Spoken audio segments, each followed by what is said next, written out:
Hey, welcome everybody to today's class. Today we're looking at advanced phrasal verbs and idioms again. I'm taking this from a white book called Advanced Phrasal Verbs and Idioms, and it's from Oxford University Press. You can find it if you put it into Google or Amazon. But I do already have a book on phrasal verbs available. This book's available on my website. Somebody bought a copy today and I want to say thanks, because it's when people buy copies that I think about writing another one about idioms, collocations and phrasal verbs, because there's a lot more I could say. This one's just got phrasal verbs. It doesn't have any idioms or collocations in it, but I'm thinking about writing another one with idioms and collocations as well. But yeah, it all depends how interested people are in this book, really, because it takes a lot of time.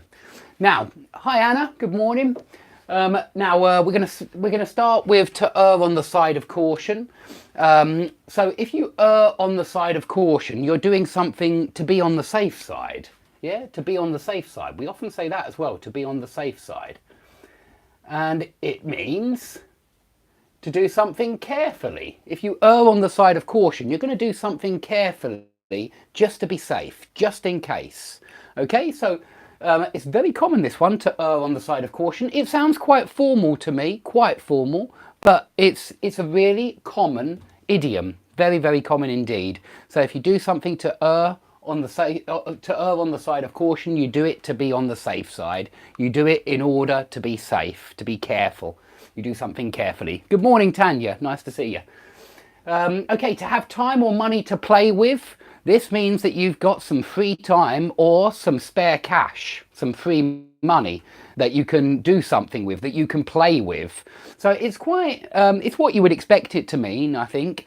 So if somebody's got a lot of money to play with, it means they've got plenty of money and they can do what they like with it. They can perhaps invest it in a lot of different places. And so they have money to play with. You can also say they have money to burn. And I think, yeah, here, I've got it down here. If you've got money to burn, it means you've got loads of money. You've got so much money that you can sit there and set fire to it. That's how much money you've got. You've got money to burn. And so it means you've got loads of money to play with when you've got money to burn.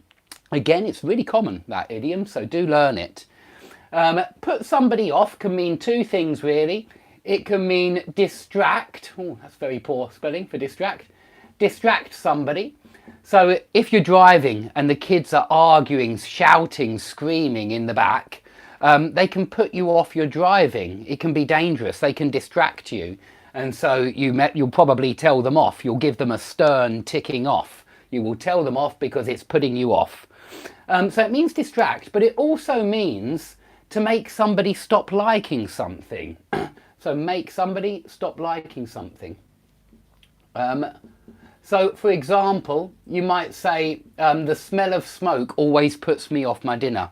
I think this is true. I'm a smoker, but I actually think this is true, that the smell of smoke is horrible if you're eating. And so the smell of smoke puts me off my dinner. Excuse me, I don't like it when people are smoking and I'm eating at the same time. It makes me lose appetite. It puts me off my dinner. Now, if you put something off, a date, maybe I have to put the lesson off until next week. That means delay the lesson until next week. Hi, Lolly Lolly. So put something off, it just means to make it later, to delay it until the following week, or month or year or whatever, but you put it off, you delay it. Now, to come to is a very common phrasal verb with money. If you say the list of items that you bought at the shop, yeah, the list of items, the price comes to, the total comes to, it just means equals or totals. Yeah, so the price comes to £55, yeah, or the price comes to £108. And it just means all of the items added together come to, yeah, and so it's for equals, really. It's quite an easy one. To bear fruit, I think this is in a lot of different languages. I imagine it comes from the Latin. So if a project looks fruitful, then it will bear fruit. It will be successful. Remember that we also say fruitful. So fruitful can mean profitable. You know, if an idea is profitable, then it is fruitful. It's going to bear fruit. It's going to be successful. And bear fruit just means fruit is going to be generated. It's going to be produced from this project. So profits will be produced from this project, or earnings, high earnings will be produced. So to bear fruit, very common idiom.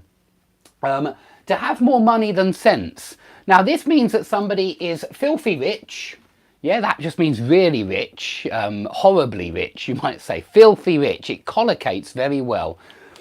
So it means somebody is filthy rich, but they don't have many brains. Yeah, that's the idea. They're not very intelligent. They're a little bit stupid with their money. So they've got so much money, they've got money to burn, they've got so much money to play with that they spend it in a stupid way. And so if you've got loads and loads of money, you might have more money than sense, and it just means you spend it in a very stupid way. It's very easy to spend money very quickly, to splash out on all sorts of things. Yeah, remember, splash out on, it means spend on something which you really enjoy. It's very easy to splash out on holidays and new cars and new houses, and before you know it, you've got no money left. So we would say you have more money than sense, and it just means you've got more money than brains, you've got more money than intelligence. Okay, so that's for people that are filthy rich, who are living in the lap of luxury. It's another expression we say. If somebody lives in the lap of luxury, it means they live a luxurious lifestyle. They enjoy splashing out on luxuries. They enjoy the comforts of life.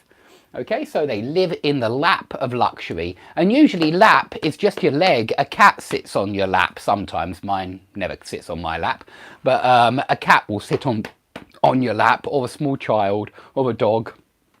Okay, if you live life in the fast lane, then this sounds like you enjoy spending a lot of money to me, and it could, I would say this could mean two things. If you live life in the fast lane, it could mean that you just have a very exciting life where you, I don't want to give you the wrong impression here.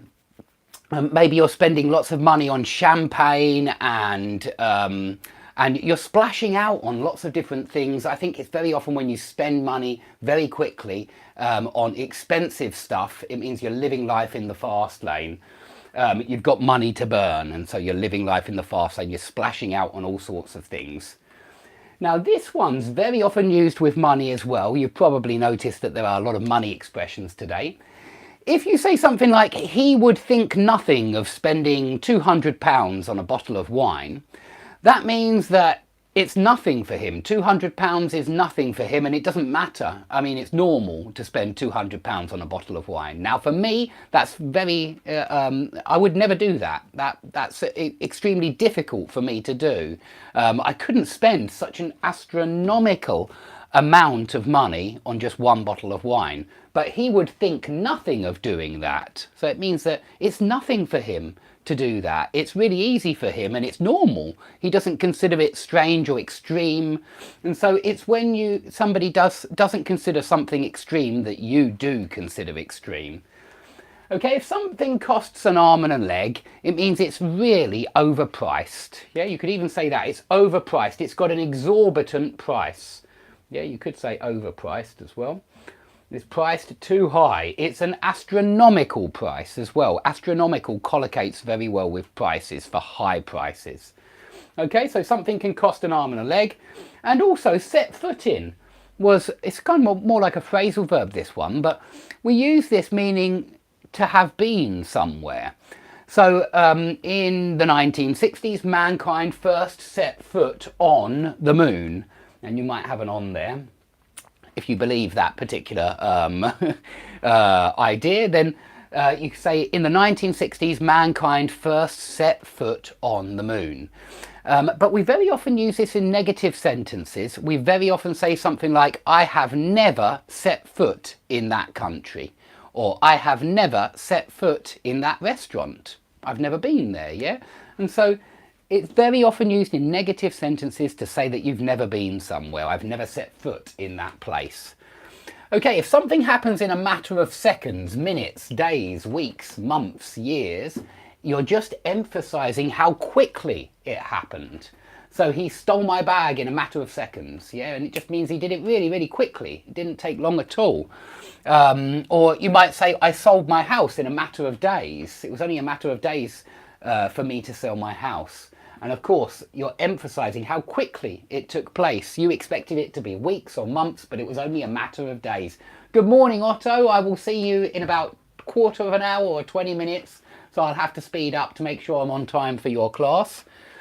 Now, if you get caught up in something or mixed up in something, this really means to become involved in something, some kind of project or plan or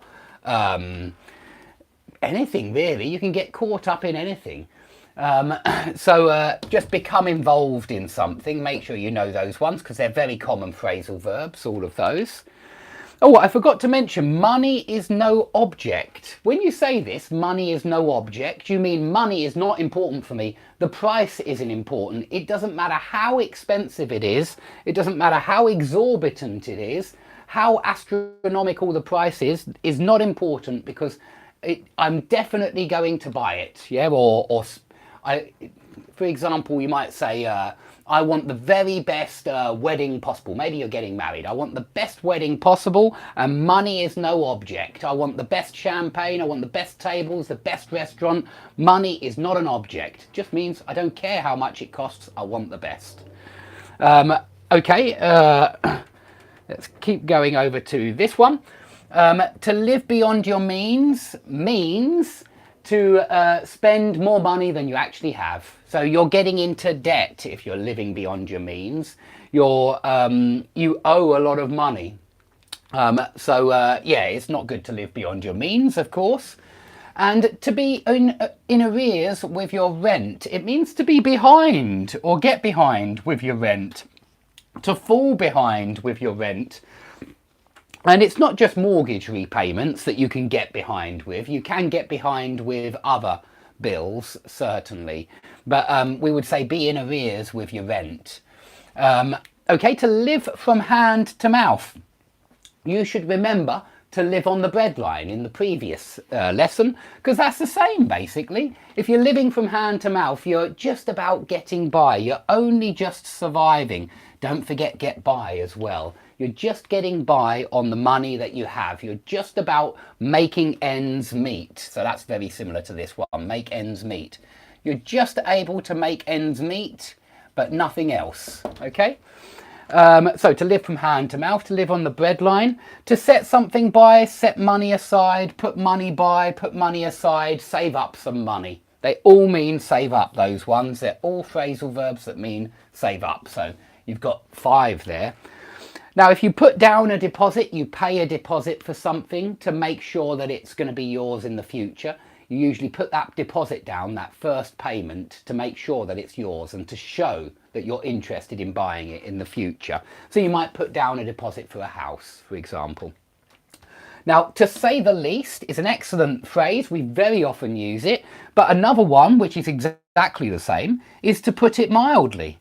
To put something mildly means to say something in as soft a way as possible, in as modest and soft and in the least way possible. So to say the least, to put it mildly. Very, very common, those ones. Use them because English people use both of those all the time. And the last I heard just means the last thing that I heard. That's all it means. The last thing that I heard about this was... And so very often we say that. The last I heard, he was in Crete. Yeah, that just means the last thing that I heard about that guy was the fact that he was in Crete. Okay, so very common one as well. And I think 2 that I missed is when you say it doesn't come cheap or it is going cheap. Notice that we use this one in negatives. We use come with negatives and going with positives. Don't know why. Just do. And if you say this is going cheap, it means it's cheap. And if you say this doesn't come cheap, it means this is never cheap. It's always expensive. Okay, so I hope all of those have been useful. And I better dash now because I've got a lesson with Otto. But if you have any questions about this vocabulary, put them under the video and I'll make some more of these soon. And of course, if you want more exercises on phrasal verbs, please buy my book. It's available on my website, and you'll be encouraging me to write another book about some of these ones as well, idioms and collocations. So please do buy this book from my website, skype-lessons.com, or you can get it on Amazon if you prefer physical books and look at all those lovely pictures to keep you entertained. So you can get that on Amazon too. So thanks everybody for watching. Please like, subscribe, and I'll see you all soon.